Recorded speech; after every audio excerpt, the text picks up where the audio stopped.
Okay, good evening, everybody. Welcome to this meeting of the Council's Planning and Business Development Cabinet Committee. As usual, I intend to go through the housekeeping matters. This meeting is being streamed live via YouTube and recorded, and the recording will be uploaded to YouTube within 2 working days, so it can be accessed by everybody. Members, please use the microphone in front of you when talking, and ensure you turn off your microphone when you finish speaking. Another member or officer will not be able to speak if your microphone is still on. Please note that Council's visual equipment may on some occasions focus on or near to the public gallery. Therefore, those that are or may be in attendance this meeting may be filmed or recorded. Attendance this meeting will signify their agreement to this. If as a member of the public they do not wish to be filmed or recorded, please inform a Council staff member in attendance and we'll try to assist where reasonably possible. And of course, on hearing the fire alarm, we'll ask all attendees to immediately evacuate the building. Please evacuate by the nearest fire exits and make your way to Community Square outside the main reception doors. That's that done. So that's the live stream announcement. So welcome everybody to this this Cabinet Committee meeting. Apologies for absence, please, Karen. We received apologies from Councillors Gavin Larkins and Gurjit Baines. Councillors Alison Williams and Frank Wardle are attending as their substitutes. Thank you very much, and thank you both for substituting this evening. Item 3 then is minutes of the last meeting of the Planning and Business Development Cabinet Committee held on the 24th of November. Are they agreed as a matter of accuracy? Can I sign them off, please? Thank you. Thank you very much. Item 4, declarations of interest. Are there any items of interest on the agenda for anybody? No. Okay, we'll move that on. Item 5 is to consider when the items in Part A should be in Part B or vice versa. Propose to keep it the same. No objections? No. Then very swiftly on, we move on to the main substantive item, the business Gravesham strategy. This is the final time it should come probably before the committee as part of that sort of pre-stage process of general principles, draft and final. So this is the final opportunity for members to consult. I'll hand over to Keith to give us a run through of the strategy, please. Thank you. I'll just load the presentation. Okay, hopefully everyone can see that okay. So I thought I'd start with, we talked about obviously the consultation we've done with this committee. We've also obviously done a consultation with the wider community, which has been advertised via Go Vocal for best part of 4 months. So you'd have had this document, members, in the pack, but I just wanted to run through briefly some of the key points that have come out of the feedback. So this is just a document that was produced by the automated feedback within the software. So it actually takes the comments that are made verbatim by respondents and then comes up with a summary document. So actually it doesn't require us to interpret. It's quite faithful in being, really the feedback that we had. So if I just scroll down as I talk, so you can see in bold the kind of the headings that were the structure of the survey questions that we asked. And I'll just sort of run through the main items of feedback. So the first one is around business space and floor space growth. So that issue that we talk about a lot in terms of the balance between employment, land and housing. That was something that was naturally mentioned by a number of people. I should say we had 31 responses in total, which is not a lot, but we felt was healthy in terms of giving a good sort of rounded feedback on what different stakeholders felt. So we had quite a good representation of different types of businesses and some residents as well as businesses too.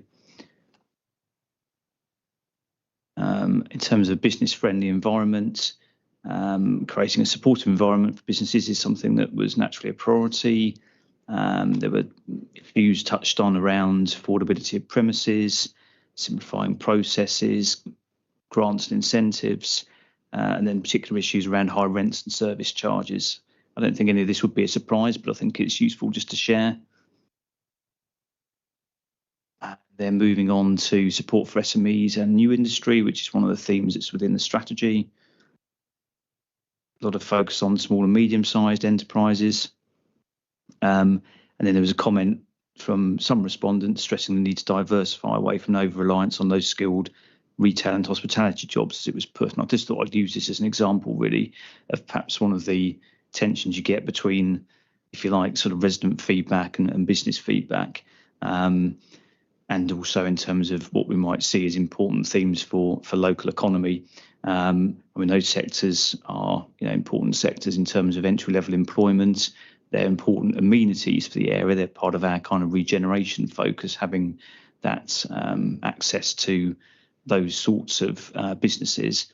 But of course, that's sometimes in tension. It's an obvious thing to say with cost of living being what it is, and people wanting to access higher paid employment opportunities. So I guess for some, that lower pay base is something that there's an issue. So again, that's just a tension really between residents responding to the survey and businesses, but it's the sort of thing that is worth just touching on. So we had a focus on town centre regeneration and footfall. That's not the main focus of the strategy, but it was something that was important. And you can see some of the sort of comments that were being made there around events and cultural initiatives, and then the general accessibility of the town centre, a thing that we would be surprised to see, but something that came through quite strongly. Under the theme of a balanced and mixed economy, again, it's this mix between sort of traditional sectors and those that are newer, emerging sectors. There's some concern about being a commuter town, and again, that sort of theme of the types of opportunities available came through.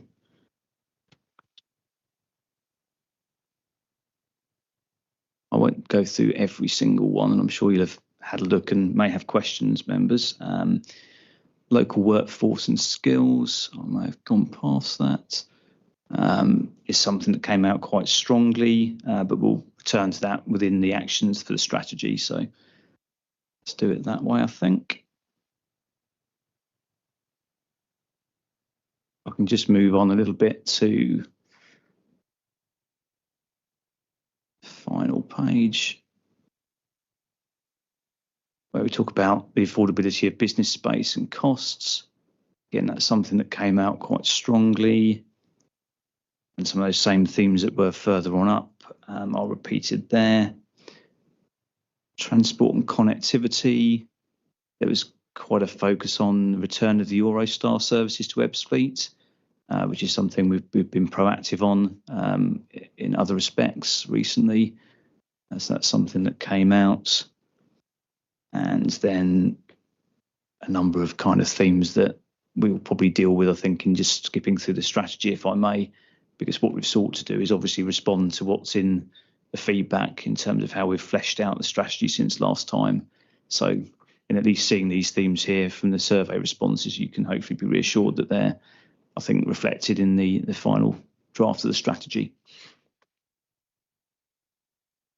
So I will move on now to the strategy itself. Hold on, Gabe. I think it's important. Unless you wanted to pause. Yeah, let's pause at that point, because I think that's important to show that we've said for a long time now we try to be a listening council, and we've put this out there for some considerable period of time, and you've used the business network to try and promote this, and not just via Go Vocal, but have it as a focus through all your activities and development.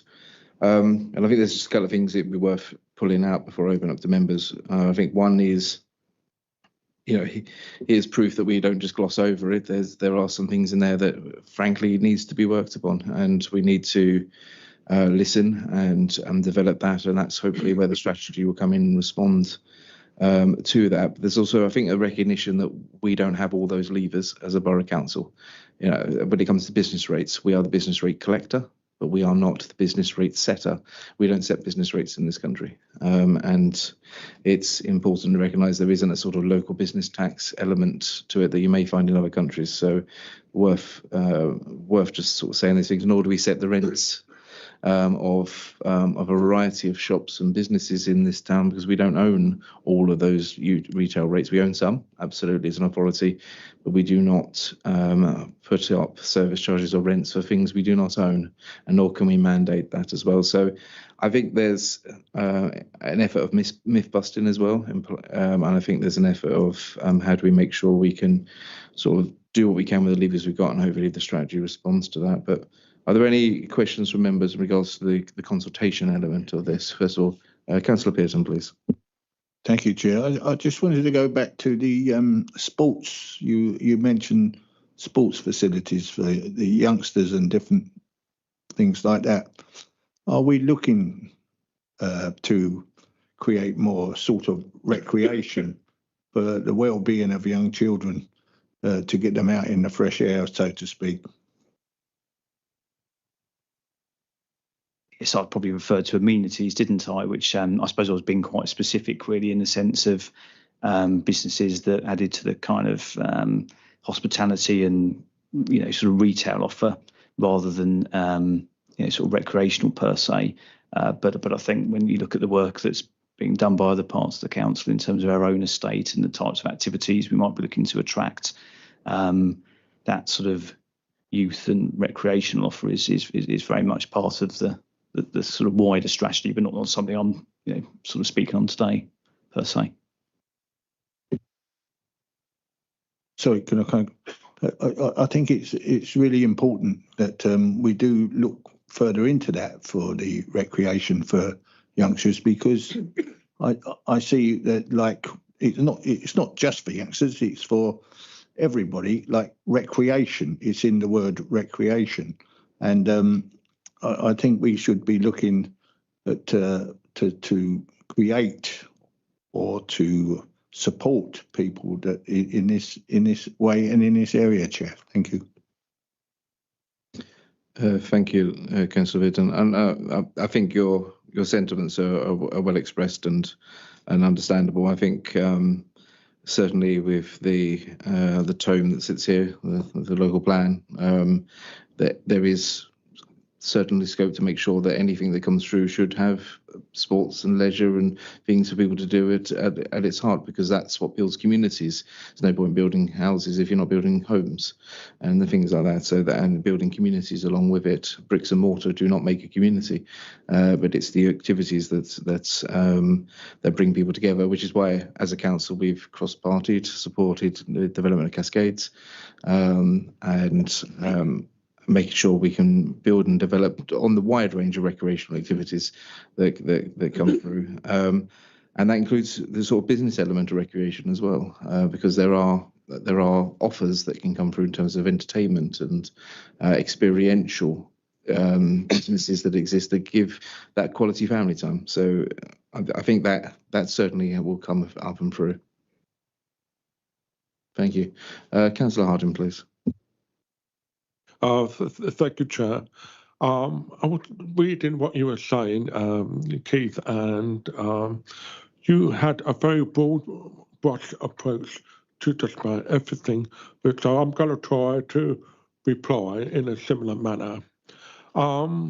We spoke about the how there are empty shop spaces.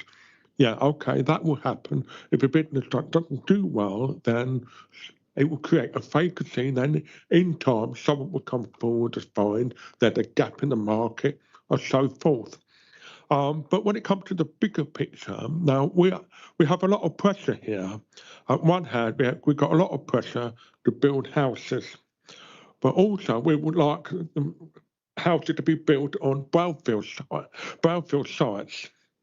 But the problem, though, is that brownfield sites are absolutely ideal, where we would like to see and encourage medium and large businesses to start, because they are the true generation of wealth and employment. So what I have not seen how that going to be an issue. It's been raised, but I'm not seeing any long-term plan on how to, on one hand, appreciate the pressure to build houses. On the other hand, I can say we're going to start losing brownfield sites, which are absolutely ideal for businesses to expand. So this is the pressure. I just want to see if you appreciate that. Thank you. I'll start on taking this, Gary, because I think two things there. One, we can't. There's always going to be a tension between housing and brownfield sites, which we're asked to do to make sure we don't reveal as much on the green belt, which is important. But a lot of those sites that did exist on those brownfield sites for businesses are those traditional industries that have moved on. What you'll see, you're skipping over the the agenda item into the local plan a little bit, but in the interest of transparency, what is in that local plan, you'll have seen in the draft report as well, that came to Cabinet in February, is I suppose not an homogenous siting. So you won't just have, this is going to be a housing site, this will be an employment site. There'll be actually many cases where they're actually mixed sites, and that there is employment as well as housing, to make sure that there isn't just this, you almost have to go further and further away to go get the jobs and that. So there is going to be more of the mixed site rather than just homogenous housing, this, employment that. It will be a little bit more mixed. That being said, in order to make sure that we don't encroach on the green belt as much to meet the housing target, it's important those brownfield sites come forward for doing it. And where I've said in my very introduction to the local plan, brownfield first, it is every one of those sites we could take first is what we've taken first beforehand, and all those numbers went in. And then when it didn't reach the Tetris stage of this is how many we need, and there's the gap, that's when the other sites were chosen. That's what we mean by brownfield first. So the brownfield was added up first. So there's going to be a tension there, but we need to make sure that there's a balance of that. And one final thing to add to that is the evidence that supports the local plan suggests we actually have almost a 1% vacancy rate in several of our business sites in this borough, far less than the sort of 7-8% that you see nationally. And that's slightly different if you separate them down to retail and all the various sectors. But actually, the issue we've got is crying out of employment sites, because people want to invest and want to build jobs and employment here in Gravesham. And what we want to do is make sure that we're ready to have that and receive that, those opportunities. Keith, hopefully I wasn't stealing your thunder there. No, not at all. I mean, I thank you. I suppose I was just going to add that obviously we were just keen, weren't we, to be transparent about the feedback that we've gotten. But obviously in dealing with those issues, it's really in the substance of the strategy where we tried to pick up an approach. And obviously, Chair, you touched on that now. Okay, any other points or questions on this section? Councillor Hare, please. Thank you, Chair. In the consultation, it's mentioned local workforce.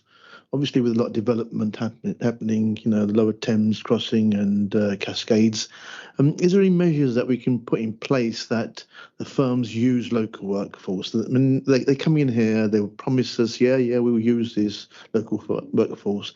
Many occasions, they've got their own sort of workforce from out of the area which they use. So, as councillors, we all want to see our local residents, especially young people, having local work there. Is there anything we can put in place to make sure that local workforce is used? Yes, I mean, I think it's, something certainly, from a planning point of view, sometimes it's possible to put mechanisms in place. And then in terms of, how you give effect to those, I suppose it's the role of the economic development team to be proactive in making it easier for people, businesses to, put approaches in place so that we're able to refer them into, whether it's training providers, whether it's, local employers that we're aware of through the business network or otherwise. Often if it's driven by social value requirements of big contracts, as you'll appreciate, sometimes actually the issue is finding the local organisations, local workforce, the local charitable organisations that can fulfil the social value commitments. In fact, we were hearing that just today in a meeting from one of the big tier 1 contractors, and actually their appeal was, well, we want to work with local authorities and other civic organisations to identify who we should be working with, for example. And then I think, again, we've got some measures within the strategy which are looking to be proactive again in terms of how we build those local networks so that we're in a really strong position. And perhaps it's a combination of carrot and stick. We have a stick that we can wield through, regulatory requirements around planning and other things. But, equally, it's then backing that up with, my team being proactive and offering the stick to make it just a bit easier to achieve that, really. But there's lots of things that I guess we can do, but there's no one answer, I think is probably how I put it. Thank you. Councillor Wardle, please. Thank you, Chair. Just on the back of what Councillor Hare said, there could be, and probably is, a lot of people that are not trained up to do this work, this type of work. Is there any training that can be given, as you know what's coming up, like the Lower Thames Crossing and whatever? Is there any training that can be, or training facilities that can be given to educate the youth coming up? Yes, I mean, I think that's where there's been some progress made. So something that I think the council's been very supportive of is the skills hub that the Lower Thames Crossing have established, for example, which is opposite Nell's Cafe at you're nodding your head, you know where I mean, up by the motorway. So the intention of that is that the main contractors, their supply chain, have a space that can be used. There are also publicly funded projects, for example, skills boot camps and other programs like that, which are targeted at families, individuals that want to get into different fields of work, and there are particular sort of time-limited training programs available, which then can lead on to other formal qualifications. But essentially, it builds a bridge between the individual and local employers and local training providers. So that would be one example. There's a lot of work that's being done by Lower Thames Crossing and some of the other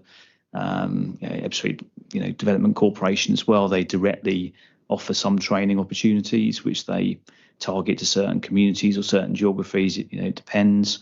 There's a lot of work being done by the colleges. They've won a bid, which we've talked about before, around constructing excellence, and they're coordinating some work for the whole of the South East. And that has a number of work streams, and ultimately it's about providing training, particularly in shortage technical areas. And there's very much a focus on that being, local people. So I think there's lots that is happening. I mean, I think if we're honest, it's also, of course, making sure that there's the opportunities at the end of it. And I think we're all quite aware of actually the kind of requirements around things like apprenticeships or even MBQs and other diplomas and what have you. They all have a process with them that suits some employers better than others.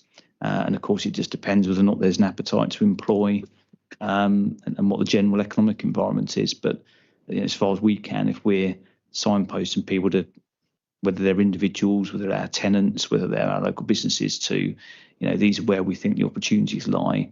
And this is where you can make those connections. That's the kind of convening role we think ours is. Thank you. Councillor Pearson, you had a...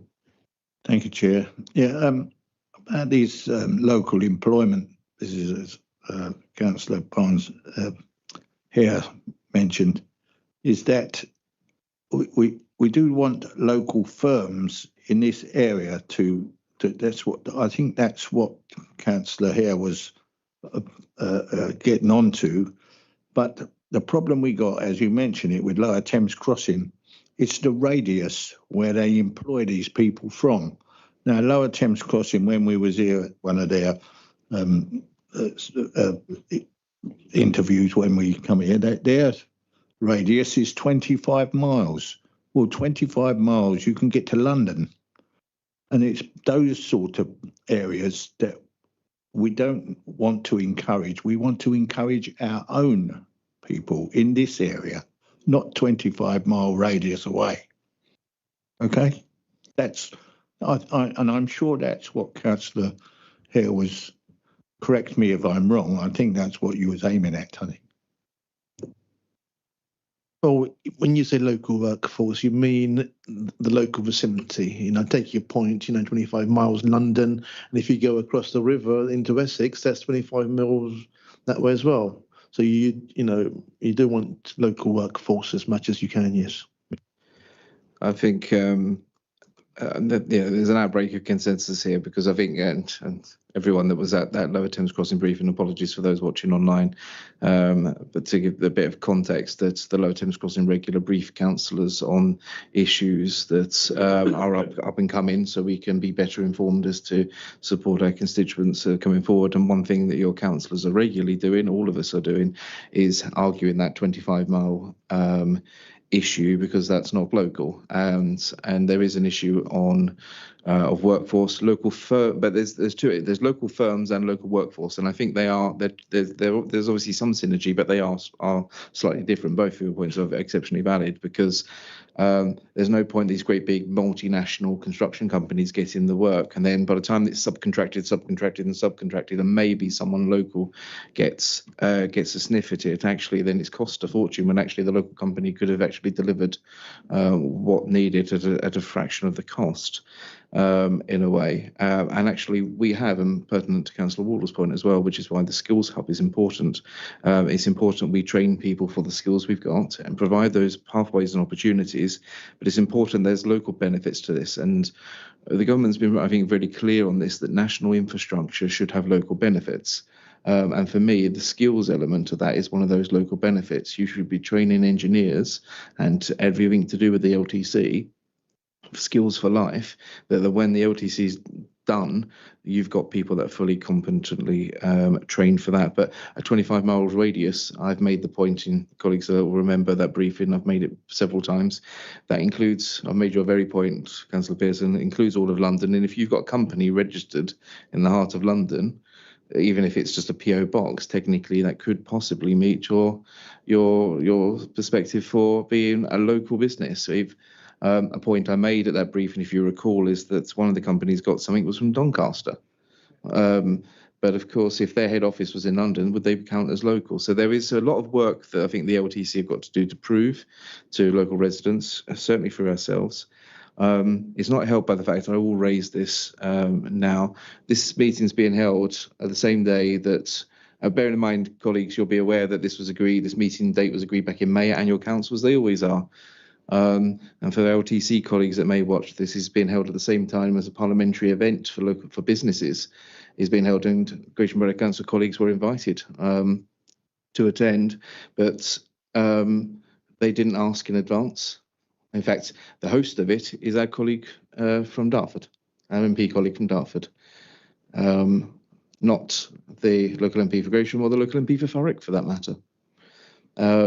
And I think it's a bit of a poor show, given that actually Thurrock and Gravesham are the two constituencies affected, and colleagues here are members of the Planning and Business Development Committee. The officers are from the Planning and Business Development team here. As the cabinet members, shadow cabinet members, committee members, we're here, and we're not up there because we're here doing our job representing constituents. But if they picked up the phone and asked, and I think that strikes at the heart of the issues that we're experiencing, colleagues, we need to have the LTC working far more in harmony with us, because the issues we're picking up are the issues colleagues have raised here tonight. And if LTC don't deliver on the things that they have long promised, then that disconnect is going to get even worse. And that isn't because of the efforts of officer colleagues and others around this table have not done to try and bring LTC to the table and to bring that together. So there is no GBC representation at that event because we're here doing our duties, and we made those representations to LTC, but they booked it, did it, paid for it, and then told us. And that's got to be something that changes. My rant over on that matter, but in full solidarity with colleagues' concerns. Go on then, Councillor Bearden, one more time. Thank you, Chair. The problem we got with the Large Thames Crossing is why they don't engage with us too much is because we're against it. That's why they're not engaging. We're against it, and it still is the policy of this authority, because it was going to have untold issues. The decision has been made, but we've got to try and make the best of it and the best for our residents. But we will continue to do so. The more they don't engage with us, though, the more they're proving us right. So, if I may be so bold, so they have a duty to almost prove us wrong. I'd be the happiest person if I'm proven wrong, because it means residents are winning. So it's a win-win really for this authority, and more importantly for the residents we serve, because if we're wrong, the residents are winning, and if we're right, the residents should still win because we've got for them what they want. So it's important all round. So I think the message has been heard. Anything, officers? Sorry, I've stolen thunder there, but anything you want to add in regards to the LTC thing? Because we've done the local plan and LTC. We've gone off piste a couple of times.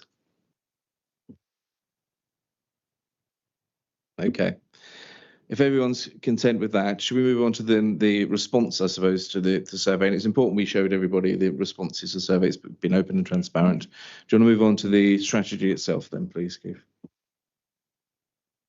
Well, I will persist with scrolling through the document, but I'll see how it goes. If it becomes unwieldy, I'll just refer to my notes. So it's just to say, really, this is the sort of third draft that's been brought. It's not the finished article. Obviously, it needs some referencing and editing and to be in a publishable format. But again, it's the words as they kind of substantively make up the strategy. So a final opportunity to look at that, really.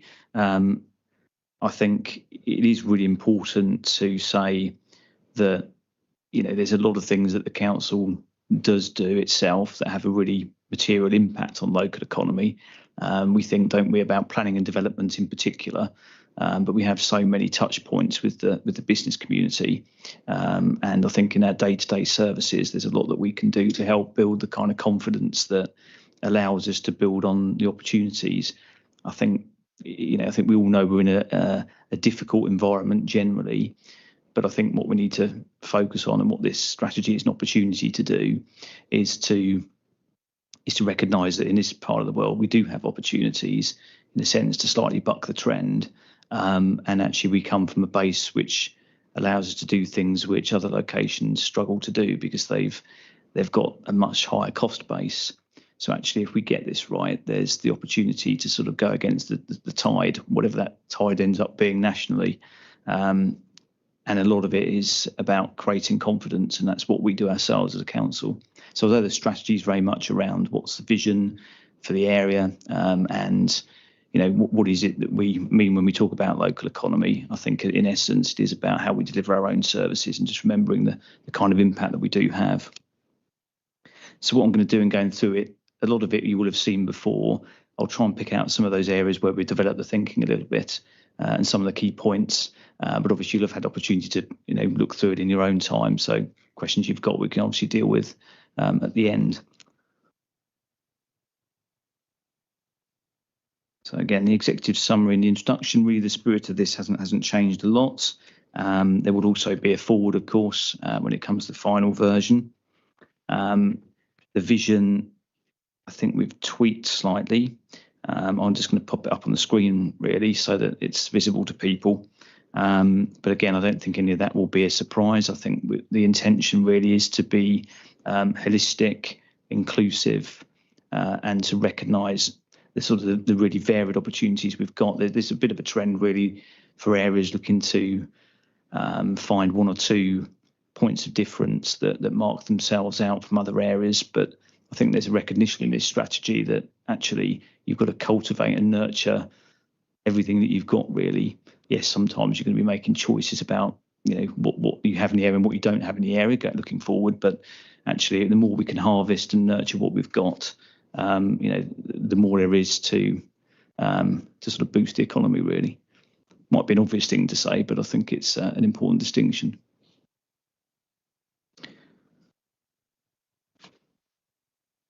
So obviously profiled the economy in terms of what sort of marks it out as being a unique place. We've brought across imagery that you'll recognise from other strategies, and then we've talked in the introduction really around what are the kind of key statistics that describe the local economy. So you've got GVA, wages, disposable income per head, etc. Now, they only really paint an overall picture, and I think in some ways statistics are something that people have less and less interest in, really. They kind of paint a broad picture, but they don't necessarily point you in the direction of what the kind of the answers are, so to speak. I think what's interesting is if you glance down some of these, particularly around wages, for example, we actually have quite a high wage rate in the local area. Now, these particular statistics vary a little bit. They're not the most reliable in terms of national statistics, but it's interesting. We often talk about the GVA for the area being quite low, which is a measure of value added.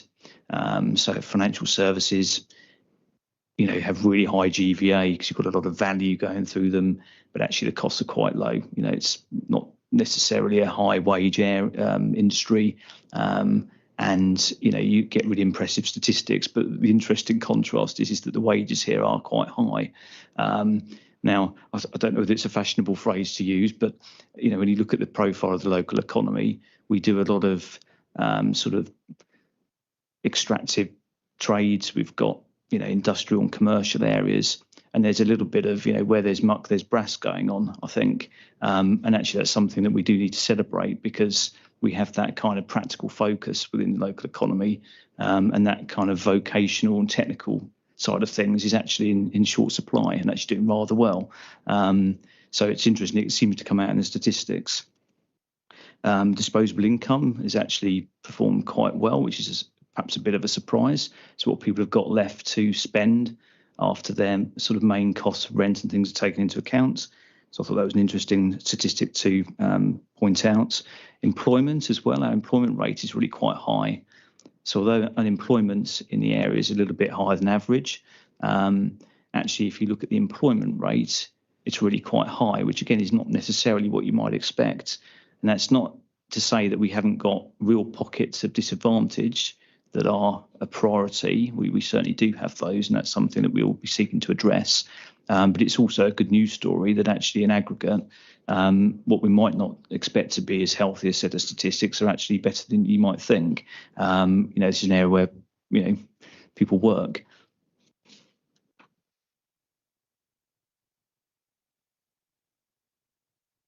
So just moving on to some of the themes. Now, again, the themes and the priorities haven't really changed. So, just as a quick reminder, we've got creating a business-friendly environment, delivering a balanced and mixed economy, supporting SMEs and new industry, securing a future-ready local workforce, and obtaining additional powers and resources.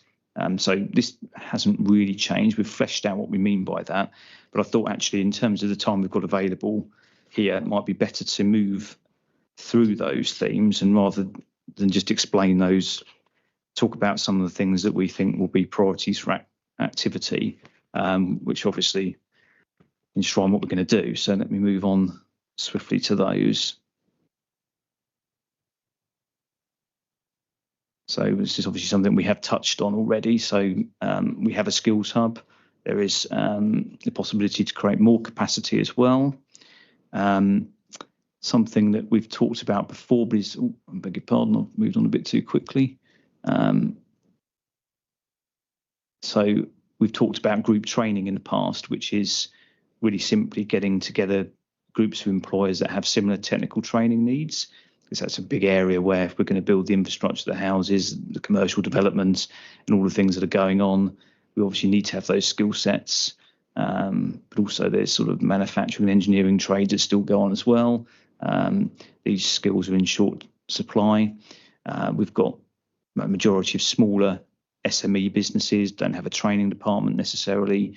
So actually it's bringing them together so that you aggregate their training requirements. So, between 10, 12 businesses, you might have a need for 4 or 5 apprentices every year. That might be a starting point. If you've got enough to get the minimum number of apprentices to actually engage and put on training, it's viable in a way that it wouldn't be if people weren't collaborating.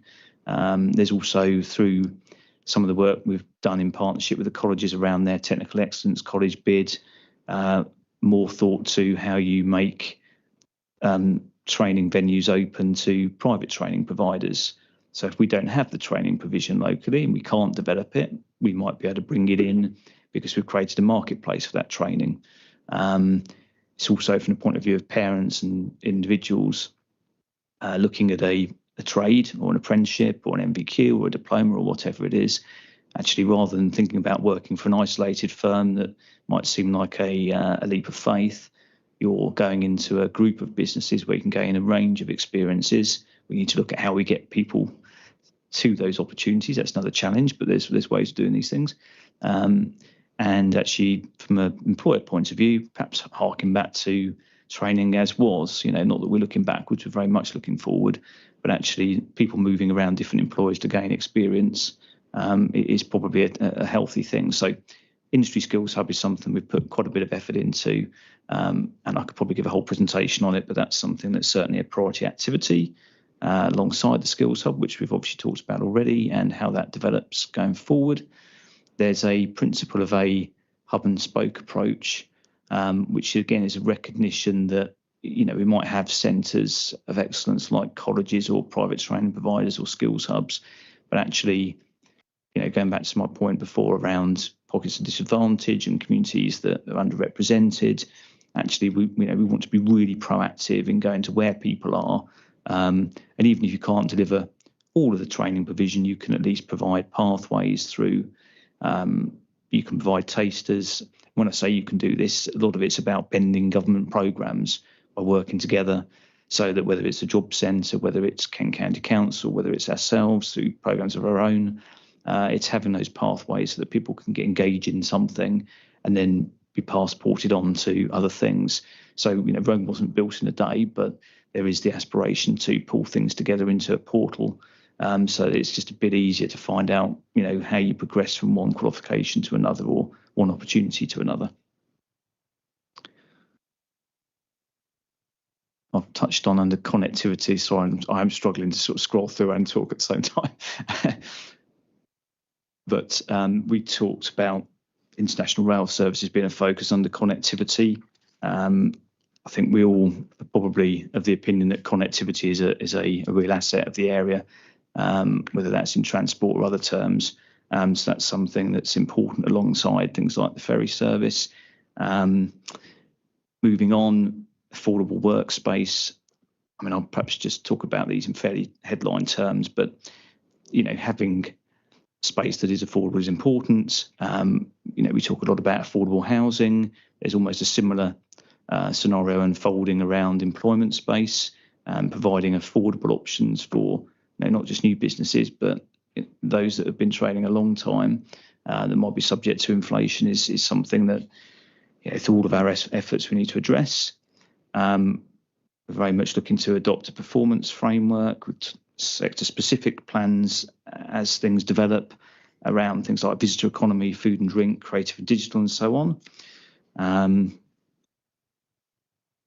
Just going to fast forward to make the point that while this is a business strategy and economic development strategy, delivering it is very much something that cross-cuts other council services. So I think members would expect us to be talking about arts and culture and the contribution they make in terms of putting people in and developing a sector, visitor economy as well. It's a really important almost an export industry in a sense, because you're bringing in spend from outside. And I think that's a sort of a principle that it runs throughout the strategy, whether it is export per se or whether it's bringing activity in from outside of the area. That's how we kind of grow the pie locally. We need to bring in new money, so to speak, and also working with our housing team. We've got 5,700 council homes, an awful lot of tenants.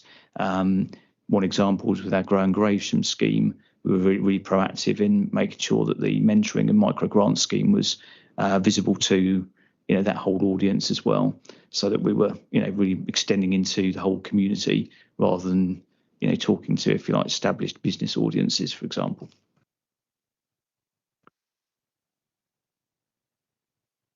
Key part of the strategy is the ambitions. Again, this is not something that's changed. It's been a constant commitment, really, guided very much by members. So that's the 6 flagship ambitions. I'll move through that slowly just so you can cast your eyes over it.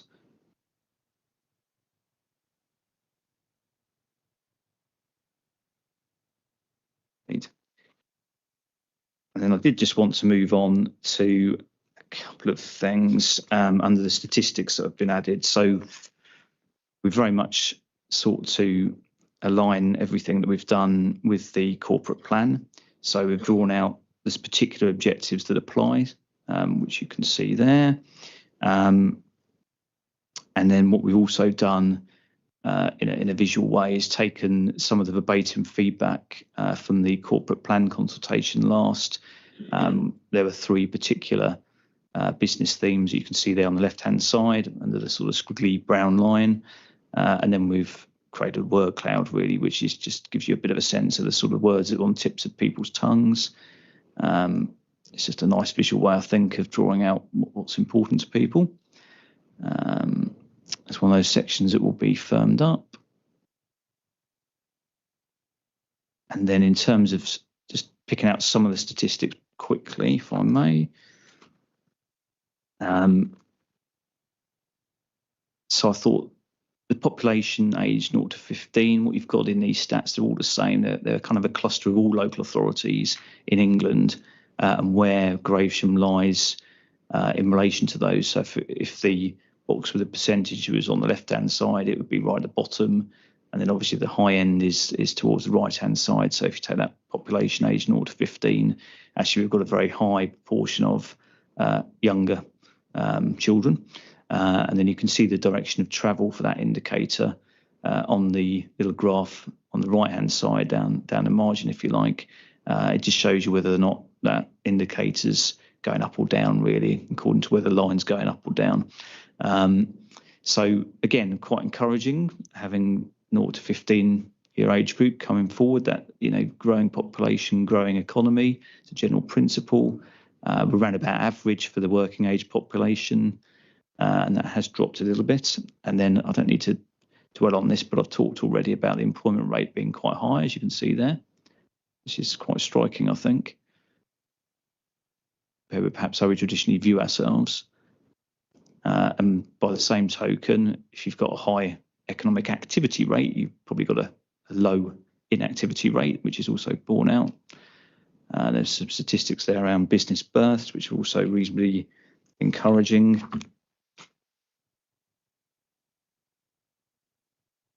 High growth businesses, very briefly, that's where we would like more.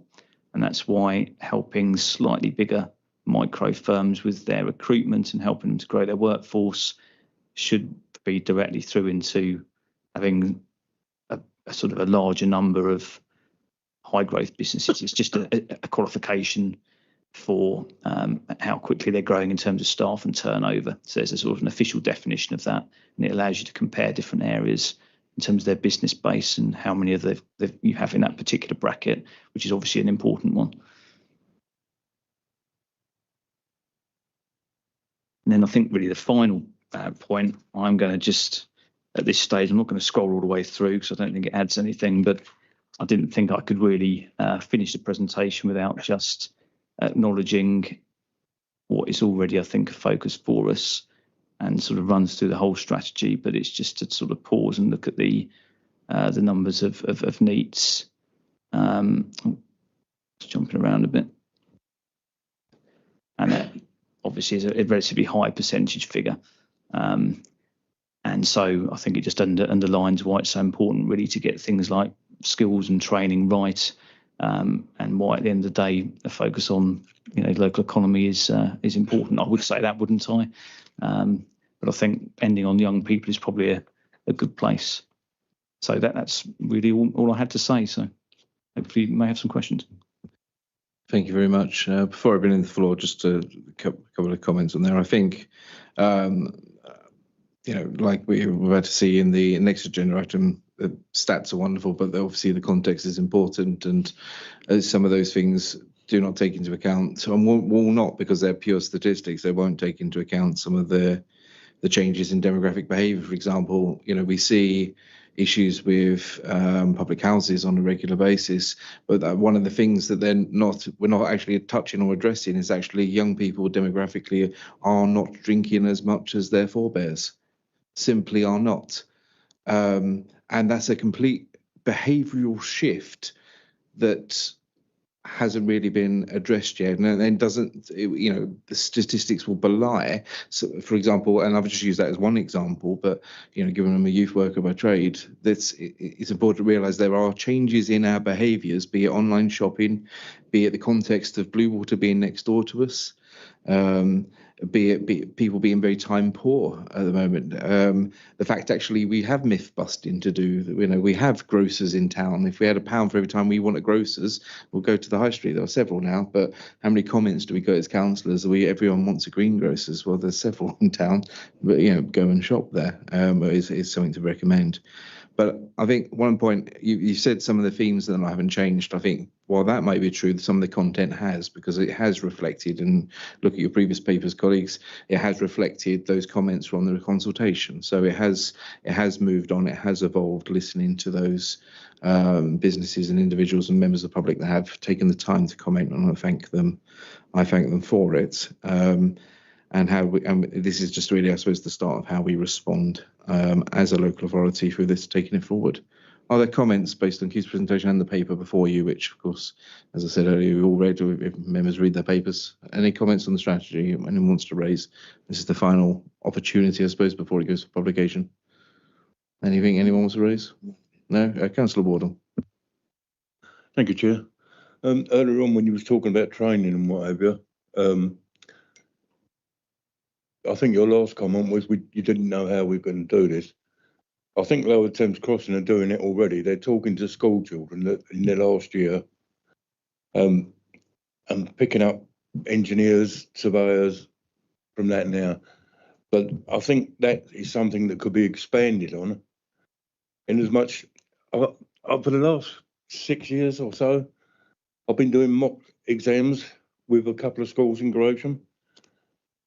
The children know what they want to do. They know where they want to be, but there is no one sort of lining them up with the skill set and the jobs for them to do it. They're having to find their own way. It might be an idea if we talk to schools and put them in the right places to be. Colleagues, you may remember, do you remember some prior to austerity, there was something called the Connections Service? It existed. Used to, our Gravesham branch was on Berkeley Crescent, I believe, wasn't it? But that was exactly what you've suggested, Frank. It was a whole industry of people, a national network where effectively careers advisors, and they went in, engaged with schools and lined people up and gave them the help they need and signposted them appropriately. And then it was, I'm not being party political about this, it was one of the cuts that made, and then everything was put back to schools. And what we've now got is a bit of a postcode lottery, where some careers advisors are fantastic and some schools really take this on, and others unfortunately haven't met that standard. And that's unfortunately part of that issue. And we're now seeing that there is a gap, and that's why the Connection Service went in. I'm hopeful with the youth hubs that are coming forward and work with the DWP whenever they end up coming here, and hopefully they do come here, that because it's the work with DWP, we're almost seeing it reinventing itself, and you wait long enough, it comes back round again. So it'd be really good if a youth hub came here that helped work with DWP to do exactly what you suggested. Thank you very much. Any other comments on this? No? Anything you want to finally add on this point? Yeah, I just wanted to reassure you a bit. I mean, the National Careers Service, for example, that's being funded to come back into the job centres, and that will have a youth focus. And then there are things like the Careers Hub, which is a service to support schools in terms of making those links with employers. And they're increasingly active. I mean, they're not as well resourced as Connections were, I think it's fair to say. But I mean, one of the things we're looking to do around the Industry Skills Hub, for example, is we're looking at the prospects of a county-wide event. So it's not, I mean, bearing in mind, this is not a statutory function for us, and, we're just in this convening role, and this, this relies on others' wherewithal. But what we'd like to do is an event around the future of work.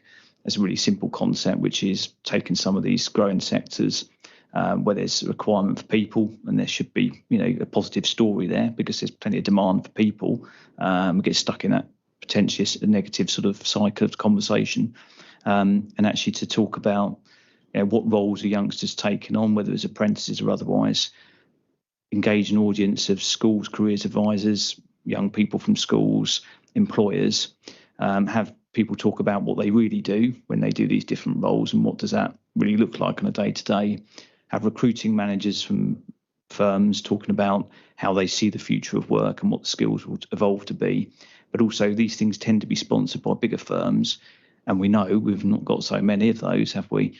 And actually what we want to do is provide a platform for that, if you like, day-to-day supply chain that, works to Lower Thames Crossing or, smaller businesses generally, and actually specifically have the ability for them to get involved, but also rather than have just a one-off event, what we're trying to do is create lots of content that can be used by schools afterwards. So if you film people in vox pops and short contributions talking about what they do, how they've done it, you can create a bank of searchable information about, actually, here's a local person or here's someone that we can relate to, does a particular job. So I'm considering going into a particular area of work. Here's someone who might be able to help. People want encounters for teachers. You can book those at the same event. So what we're trying to say is actually there's an awful lot of objectives that can be articulated clearly and built into an event program. And now you might say, well, an event is just a one-off, but as the way I've described it, we're trying to create a legacy, but also we're just trying to create a bit of excitement and inspiration, because I think there's a requirement for that.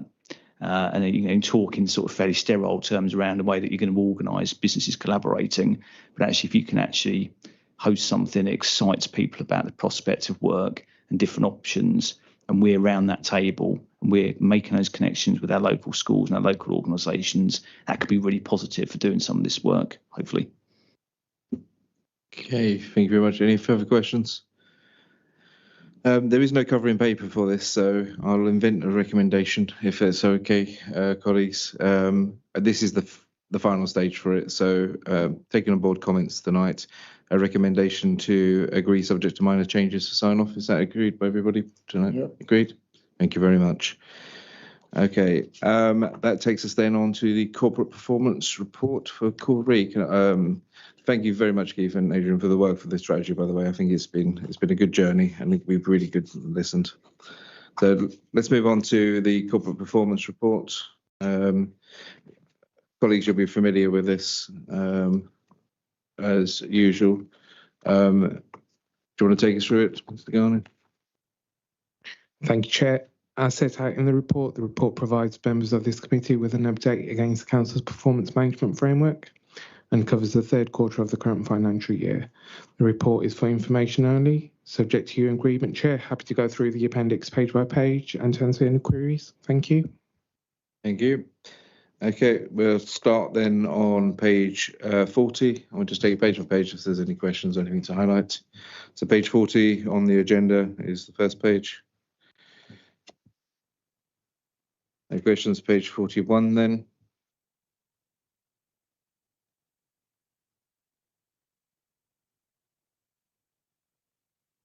Page 42. Comments, colleagues.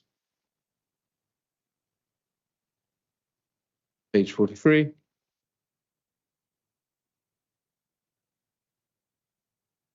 And page 44. Can I one question I will ask, I was going to ask it at Cabinet, but PI 24 is still a TBC for the quarter four. We're coming close to the quarter four of 25-26. So can someone take up me for the minutes as to where that one is? And of course, we'll need then the final quarter one of that with the next one, I'd imagine. So. Thank you, Chair. That's been raised internally already. That's been looked into. Thank you. Thank you. Okay, there are no comments to that. So we note the report, please. Thank you. Noted. Thank you, everybody. That then takes us to item 8, which is AOB, of which there is none legally. We can't do that. 9 is exclusion. There's nothing in Part B, so closed at 2029. Thank you very much, everybody.